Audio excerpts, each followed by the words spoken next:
할렐루야. 1절로 18절 말씀을 본문으로 해서 누가 이 시대에 비누하스인가, 이런 제목으로 은혜의 말씀을 나누고자 합니다. 누가 이 시대에 비누하스인가. 이스라엘 백성들을 애굽에서 인도하여 내신 하나님, 그 이스라엘 백성들을 광야로 보내신 것은 그들이 하나님을 순종하고 하나님을 배우고 하나님의 말씀대로 따라가는 것을 가르쳐 주시기 위함이었습니다. 그들은 시내산에서 하나님께서 계약을 맺으셨어요. 너희가 내가 주는 내 계명과 규약을 지키면 너희는 내 백성이 되고 나는 너희 하나님이 되리라. 그래서 이스라엘과 하나님과 백성으로서의 계약을 맺고 그들을 가나안 땅으로 들이보내려고 가나안 땅 앞에까지 가게 하였어요. 그래서 가데스 바네아에서 12명의 정탐꾼을 가나안 땅에 보냈습니다. 그 가나안 땅을 40일간 정탐하고 온 12명의 정탐꾼 중에서 10명은 그 땅은 참으로 좋은데 우리는 그 땅을 점령할 수 없노라. 왜? 그 땅에 사는 거민들이 얼마나 크고 장대한지 우리는 그들 앞에 비교하니까 메뚜기와 같더라. 하나님이 언제 그들이 메뚜기와 같든지 그들이 장대와 같든지 그들이 장수와 같든지 하나님께서 언제 생활과 환경을 고려하셔가지고 하나님의 축복을 주셨느냐 이 말입니다. 그 보고를 들은 수많은 이스라엘 백성들이 모세를 원망하고 하나님을 원망합니다. 죽을 곳이 없어서 매장지가 없어서 여기까지 끌고 와서 우리를 죽이려 하느냐. 하나님은 그 소리를 듣고 너무나 속상하고 가슴이 아프셨어요. 너희 말이 내 귀에 들린 대로 행하리라. 그래서 그들이 광야에서 40년 동안을 20세 이상 성인으로서 그 말에 책임져야 될 사람들은 다 광야에서 그들의 말대로 죽어버렸어요. 40년 동안을 하나님이 그들을 훈련시키셨습니다. 광야에서 난 아이들도 있을 것이고 20세 이상 미 20세가 되기 전에 어린 청소년 아이들도 자라나서 장년이 되었을 것이고, 그 40년이 지나서 드디어 하나님이 약속한 가나안 땅 앞으로 들어가기 위한 바로 직전에 지금 이스라엘 백성들이 서 있습니다. 그곳은 바로 요단강 건너편의 시딤 땅이었어요. 이제 그 요단강만 건너게 되면 하나님이 약속하신 가나안 땅으로 들어가게 되는 것입니다. 자, 그 시점에 이스라엘 백성들은 얼마나 기대가 부풀어 있을까요? 야, 이제 이 광야에서의 이 험난하고 이 삭막하고 그러한 삶이 이제 끝나고 이제 우리는 가나안 땅에 들어가면 우리는 안정되고 평화와 번영을 누리게 될 것이다. 얼마나 기대에 부풀었겠어요. 40년 동안 훈련받은 이스라엘 백성들은 얼마나 하나님 말씀대로 잘 따라오고 살았겠어요. 그런데 그렇지가 못했습니다. 그들이 식당에 있을 그때 그 옆에 모압 땅에서 모압 왕과 미디안 사람들의 대표들이 와가지고 이스라엘 백성들에게 모세에게 보고도 하지 않고 이스라엘 사람 그 주변에 있는 사람들한테 얘기를 했어요. 야, 우리가 말이야 큰 축제를 벌리는데 우리 너희들도 초대하니까 너희들도 와서 같이 이 축제에 동참했으면 좋겠다. 그래가지고 그 소리를 들은 그 사람들이 모압 땅으로 그들이 갔습니다. 전 이스라엘 백성이 간 게 아니고 몇몇 부족의 사람들이 갔습니다. 가보니까 큰 사당이 지어져 있고 거기에서 뭘 하느냐, 바알신을 섬기고 아세다롯 여신을 섬기는 그러한 제사가 드려지는 축제였어요. 그들이 가서 보니 야, 거기 있는 여사제들이 얼마나 예쁜지, 자기 부인이나 그 이스라엘 사람들은, 아내들은, 여자들은 어떻게 했을까요? 그 험난한 먼지 많은 광야를 지나면서 온통 매일 머리는 부석부석 할 것이고 제대로 된 화장이나 제대로 꾸미지 못하고 어떻게든지 살아남은 데에만 집중했을 거 아니겠습니까? 그런 자기 여자들, 이스라엘 민족 여자들 보다가 이 모압 여인들을 보니까 갑자기 눈이 희둥그레졌을지도 모르죠. 왜냐하면 그 신전에서 제사 드린다고 그들은 온갖 예쁜 옷을 입고 온갖 치장을 다하면서 입술에 빨간 것도 바르고 눈도 이렇게 빨간 것을 눈도 이렇게 빨간 거 바르지 않지. 눈은 이렇게 멋있게 막 세워가지고 머리는 빗어가지고 훅가신가 복가신가 넣고 막 얼마나 멋있게 만들었겠어요. 그 모습을 보니까 거기 있고 싶어지는 거예요. 남자들 마음이 울렁울렁. 그래서 그들이 그 자기네 섬기는 우상에게 제사를 드리기 시작하는데, 야, 그 제사 드리기 전에 당신을 왔으니까 당신을 대접한다고 뭐 술도 주고 음식도 주고 많이 줬겠죠. 거나하게 술이 취했을 때에 그 여사제들이 우리가 우리의 우상, 우리 바알 신에게, 우리의 아세다로 신에게 절을 하고 우상 숨기는데 당신들도 이제까지 여기 왔으니 같이 좀 동참하자. 이 제사를 동참하면 우리가 당신들과 잠자리를 하게 되는 것이다. 아마 이런 유혹을 했어요. 왜 그러냐? 바알 신이나 아세다로 신은 그때 당시 고대 근동에서 풍요의 신, 다산의 신, 그리고 많은 수확을 주는 그러한 신으로 여겨졌었어요. 그러다 보니까 바알 신을 섬기거나 이 아세다롯 여신을 섬기는 일은 어떤 일을 하게 되냐면 그 사당의 신전에 항상 여사제들이 남자들과 성행위를 해야 돼요. 남자가 와서 제사를 드리면 거기에 있는 여사제들과 성행위를 하게 되고, 여자가 와서 제사를 드리면 거기에 있는 남창들이 그들과 성행위를 해요. 그래서 자기들이 신을 기쁘게 해준다라는 명목하에 그러한 음행이 벌어지고 있었던 것입니다. 그러니까 성경에는 안 나와 있지만 제가 가만히 생각해 봤어요. 이야, 40년 동안을 훈련받은 이스라엘 백성들이 어떻게 이렇게 하루아침에 그 순간에 우상에게 절을 하고 넘어갔을까? 저는 가만히 생각해 보니까 그 여사제들이 꼬셨을 것 같아요. 못된 것들. 야, 우리가 이 제사를 너희들이 절을 하고 이 제사를 마치기만 하면 우리가 너희들과 잠자리를 같이 해줄게. 음녀의 입술은 꿀처럼 달콤하나 마침내 그것은 사망인 것이다. 이스라엘 백성들이요, 이스라엘 남자들이 거기서 가서 우상에게 절을 합니다. 그리고 나서 거기에 있는 여자들과 음행을 했습니다. 하나님이 그 모습을 그대로 보고 있을 때 어땠을까요?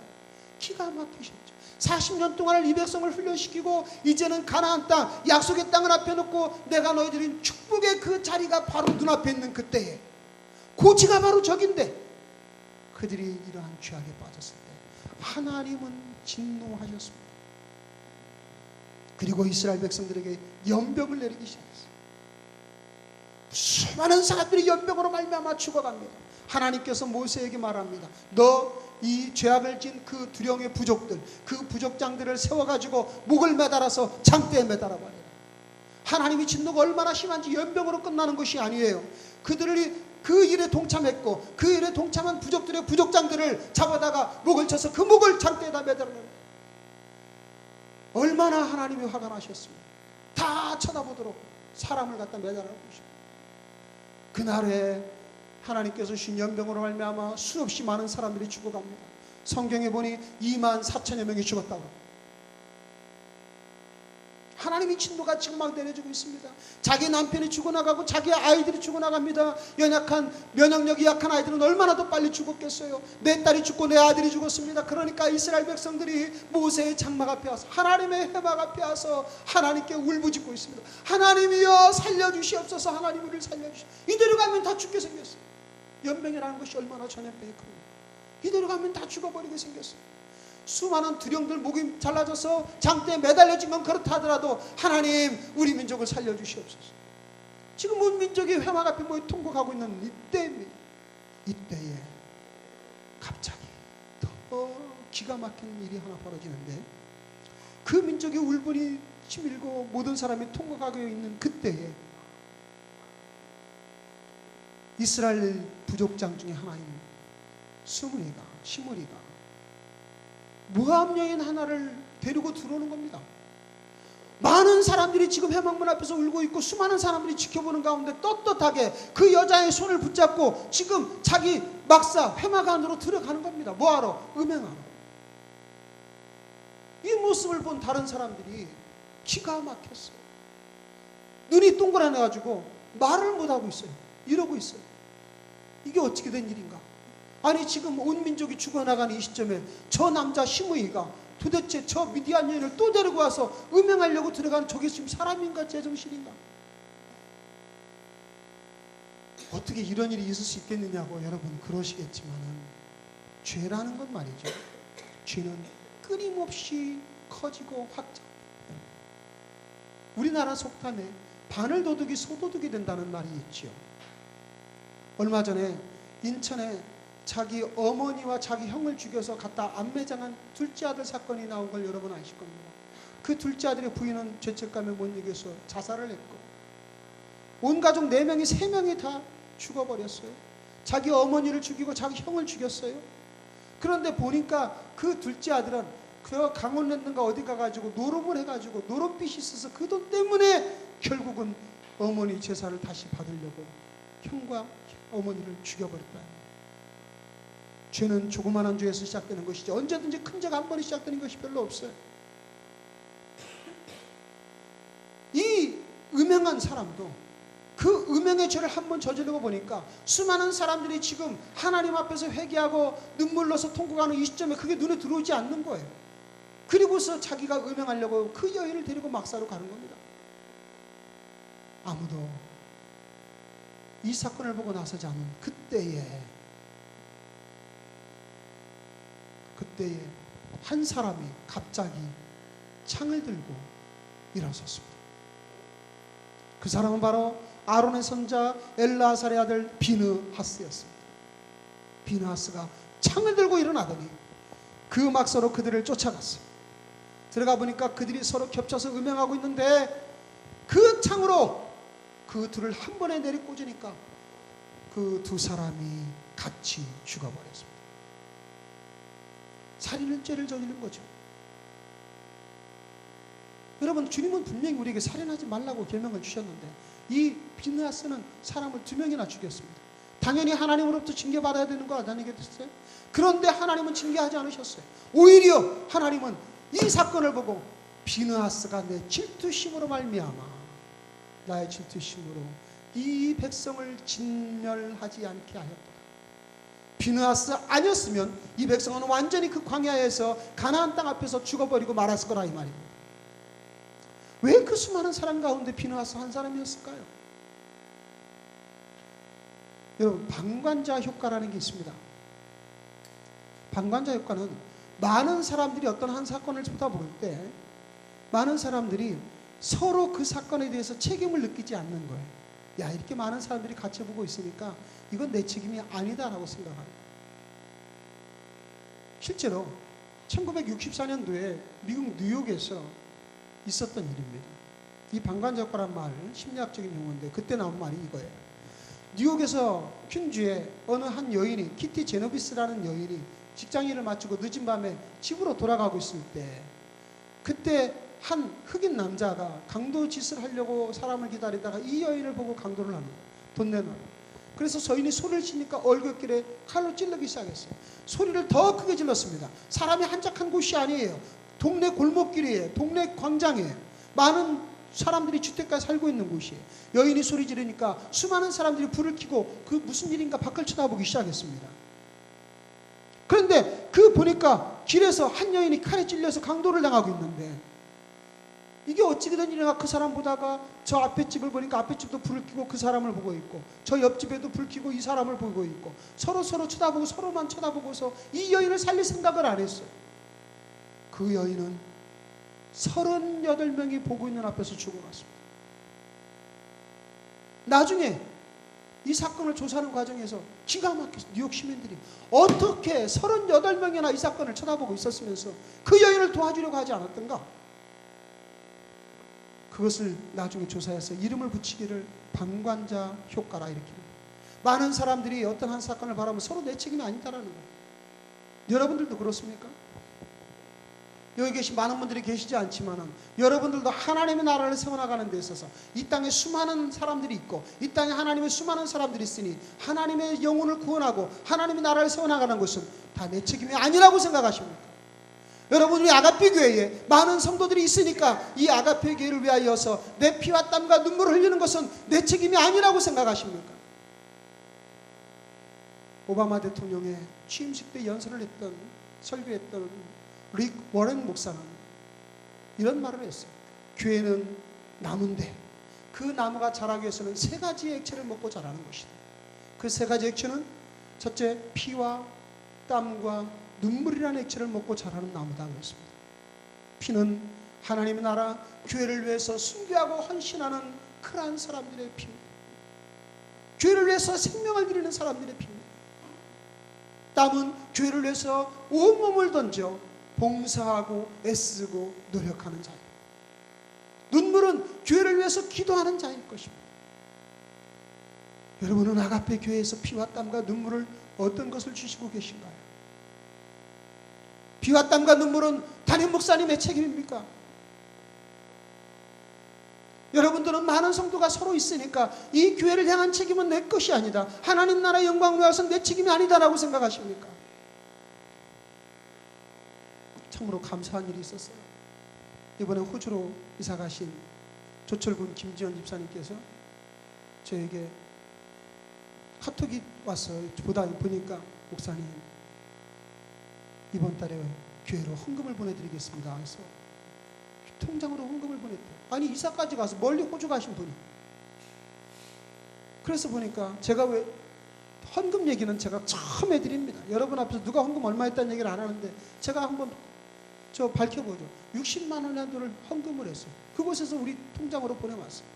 제가 눈물이 났습니다.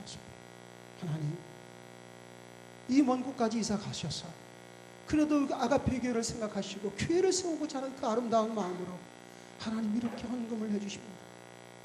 많이 기도했어요. 수많은 사람들이 지켜보고 있었지만은 하나님의 질투심으로 하나님의 분노함으로 일어나서 그 일을 행하고 차단한 사람은 비느하스한 사람이었어요. 야고보서에 말씀합니다. 행함이 있노라면서, 아니 믿음이 있노라면서 행함이 없는 믿음은 죽은 믿음이다. 저와 여러분은 오늘날 비느하스 같은 이러한 믿음을 가지고 있습니까? 하나님의 진노가 멈추었어요. 그리고 하나님께서 비느하스에게 놀라운 축복을 해주셨습니다. 12절에 보니까 내가 그에게 평화의 언약을 주리니 그와 그의 후손에게 영원한 제사장 직분의 언약이라. 그가 그의 하나님을 위하여 질투하여 이스라엘 자손을 속죄하였습니다. 비느하스 한 사람으로 말미암아 이스라엘 온 백성이 살아남았고, 그리고 비느하스는 하나님의 놀라운 축복을 받게 됩니다. 사랑하는 성도 여러분, 오늘 우리는 이 엄청난 사건을 바라보면서 저와 여러분이 과연 이 시대의 비느하스인가 한번 생각해 보십시오. 이 시대의 비느하스는 첫째로 악을 경계하고 사는 자들입니다. 거룩함으로 추구하고 사는 자들이다 이 말입니다. 왜 우리는 예수 믿는 사람이라 하면서 우리는 온갖 악을 쳐다만 보고 살아가나? 왜 우리는 예수 믿는 사람이라면서 세상의 온갖 악과 그 모든 악에 대하여 분노하거나 그 세상의 악으로부터 우리는 구별된 삶을 살려가지 않고 오히려 같이 물들어가고 있나요? 베드로 요한일서 4장 1절에 보면 사랑하는 자들아 영을 다 믿지 말고 오직 영들이 하나님께 속하였나 분별하라. 많은 거짓 선지자가 세상에 나왔습니다. 신천지에 가면 신천지에 들어온 교인들의 90%가 다 교회에 다녔던 사람들이에요. 왜 그들은 그러한 이단 사설에 속아 넘어가 있을까요? 아니 속아 넘어간 것이 아니라 일부러 그런 이단 사설에 들어가 있는 건 아닙니까? 왜? 내 중심으로 믿는 믿음을 갖기 위해서. 교회에서는 희생을 강요하고 교회에서는 땀과 피와 눈물을 강요하니까 나는 그거 싫어. 구원파는 왜 가나요? 또 버스에 붙이니까 버스에 보니까 박옥수가 구원파가 성경에 무슨 세미나를 한다면서 구원파의 그러한 세력을 확장시키고 있는데 왜 구원파에 가나요? 하나님 앞에 회개하기 귀찮으니까. 구원파에 가면 야 너희가 구원받았는데 무슨 회개를 또 해? 나는 죄인이 아니야. 네 마음대로 살아. 우리 영과 육신의 죄는 다른 거야. 이러한 주장을 하니까 얼마나 편해요. 예수 믿는 것이 고생스럽지가 않잖아요. 사랑하는 성도 여러분, 이 시대는 얼마나 많은 악이 행행하는지 하나님께서 택한 자라도 쓰러뜨리려고 넘어뜨리는데 쓰러뜨리려고 다니고 산길자를 찾으러 다니는데 왜 우리는 그러한 것과 대적하지 못하면서 거룩하게 살지 못하고 있나요? 왜 비느하스처럼 그러한 엄청난 사건 가운데서 그 사람 스스로 구별된 자처럼 살지 못하고 있나요? 그러면서 악에 묻어갑니다.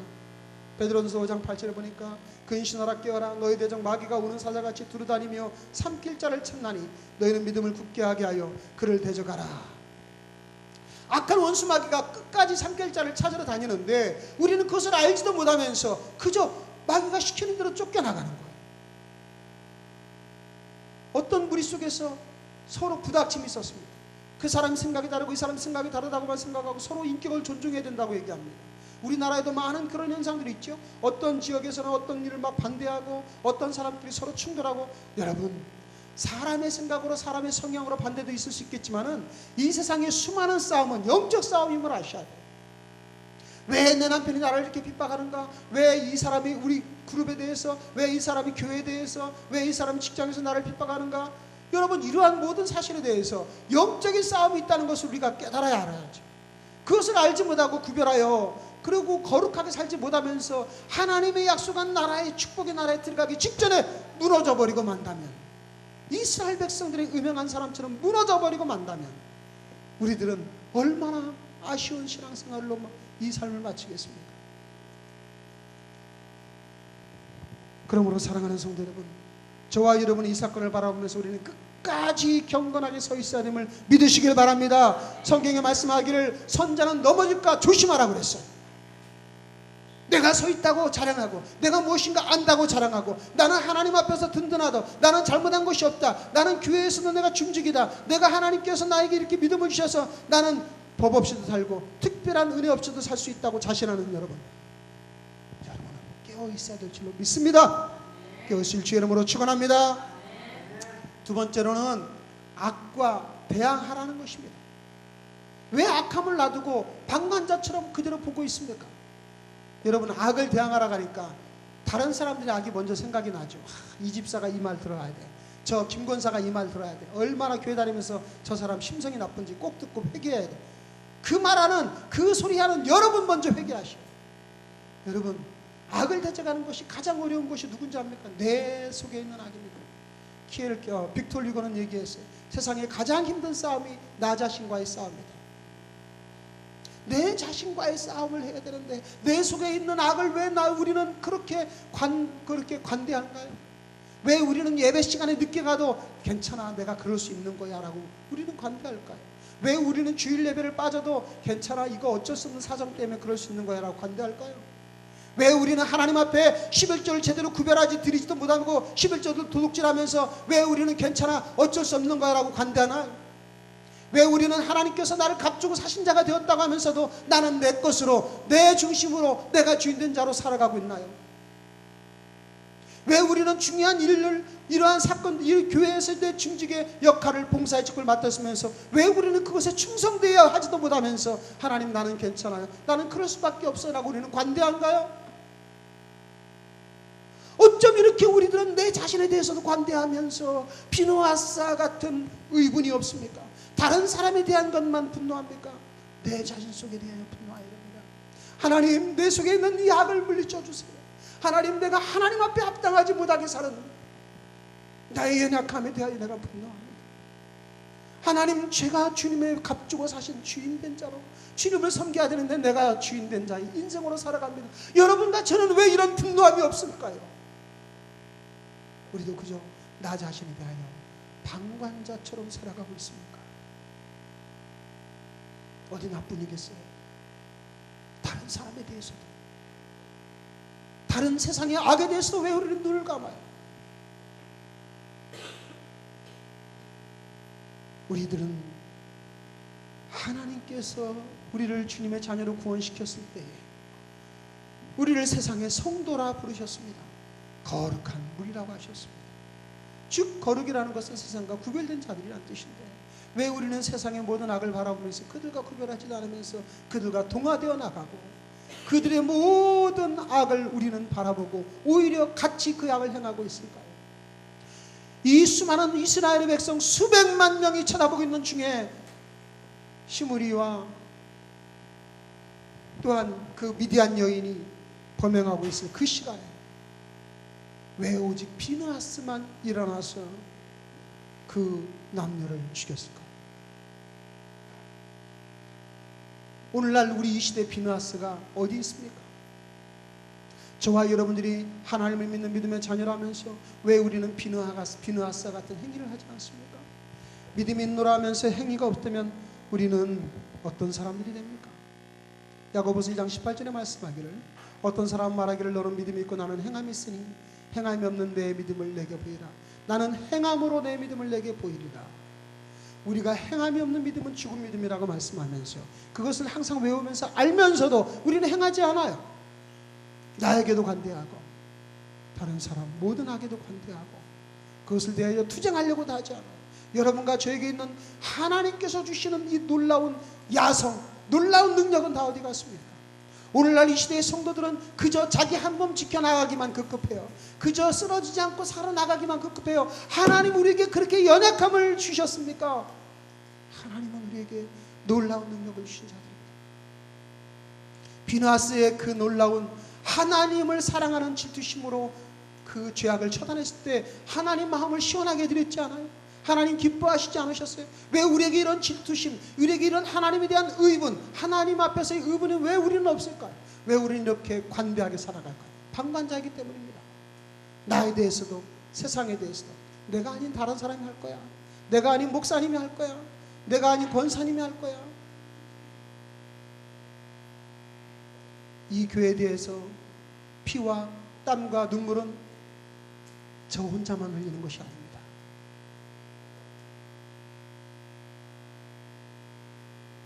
어떤 분은 그렇게 생각하시겠죠. 이 교회에 몸담고 있다가 이사가면 그만이고 내가 어느 곳인가 떠나가면 그 교회는 나와는 것이다. 하나님께서 교회에 몸담게 하시면 성령 하나님께서 인도하신 그 순간에 주님이 주신 축복이요, 그 순간에 주님이 주신 하나님의 은혜를 받는 귀한 통로입니다. 우리가 그 통로와 그 은혜의 자리를 무시하면 저와 여러분은 그 다음도 무시가 되는 것입니다. 사랑하는 성도 여러분, 저와 여러분이 이 시대의 성도로서 나에 대해서 관대하고 세상에 대해서 관대한 것은 더 이상 안 된다. 죄악에 대해서 더 이상 관대해서는 안 됩니다. 하나님 마음을 시원하게 해드리는 이 시대의 비누아스가 되시기를 주의 이름으로 축원합니다. 마지막 세 번째로 비누아스 같은 축복을 받는 사람이 되어야 됩니다. 비누아스는 하나님 앞에 의로운 행위를 함으로 말미암아 하나님 마음을 시원하게 해드리고 하나님께서 주시는 은혜를 받은 사람이 되어서 어떤 약속을 받았느냐면 평화의 언약을 맺어주셨어요. 그 평화의 언약은 하나님과 이스라엘 사람 사이 백성을 중재하는 중간에 제사장의 역할을 하나님께서 그 가문에 영원토록 주셨다라고 하십니다. 얼마나 명예로운 직분입니까? 비누아스는 하나님께 주신 그 언약으로 말미암아 계속적으로 이스라엘은 비누아스의 가문에서 제사장이 나와요. 잠깐 엘리 제사장 시대 빼고, 이 엘리 제사장은 하나님 앞에 잘못해가지고 목이 부러져 죽은 그런 못된 제사장이니까 이 제사장만 빼고는 계속적으로 비누아스에서 제사장의 가문이 나옵니다. 얼마나 놀라운 주님의 축복이에요. 하나님과 하나님의 사람 사이를 중재하는 역할. 비누아스가 이런 놀라운 축복을 받았을진데 오늘날 저와 여러분이 이 시대의 비누아스로서 우리가 일어선다면 우리도 이런 축복을 받지 않겠습니까? 사랑하는 성도 여러분, 이 시대는 날로 악해져 가고 있고요, 이 약한 세대에서 우리가 깨어서 경성하지 아니하면 여기 이스라엘 백성처럼 40년을 훈련받고도 순식간에 무너져버린 일이 얼마든지 생깁니다. 근신하라 깨어라, 악한 원수마귀가 우는 사자처럼 산길자를 찾으러 다니는 이때에 저와 여러분이 악에 대해서 깨어있지 않으면 우리도 넘어집니다. 깨어있으시길 주의 이름으로 축원합니다. 우리도 비누아스처럼 일어나서 나에 대하여, 세상의 악에 대하여 우리는 하나님의 질투심으로, 하나님의 의분으로, 하나님의 놀라우신 그러한 능력으로 이기며 승리하시길 주의 이름으로 축원합니다. 마지막 세 번째로 말씀드린 대로 이러한 비누아스처럼 우리가 하나님의 놀라운 주님이 주시는 축복을 받아야 됩니다. 저와 여러분의 삶에 이 시대의 비누아스는 누구입니까? 김권사, 이목사, 김집사로 끝나는 것이 아니라 내가 바로 이 시대의 비누아스가 되어서 저와 여러분의 이 삶에, 그리고 우리 가문대대로 주님이 주시는 놀라운 축복을 받는 하나님의 가문이 되시고 하나님의 축복의 성도가 되시기를 주님의 이름으로 축원합니다. 기도하시겠습니다.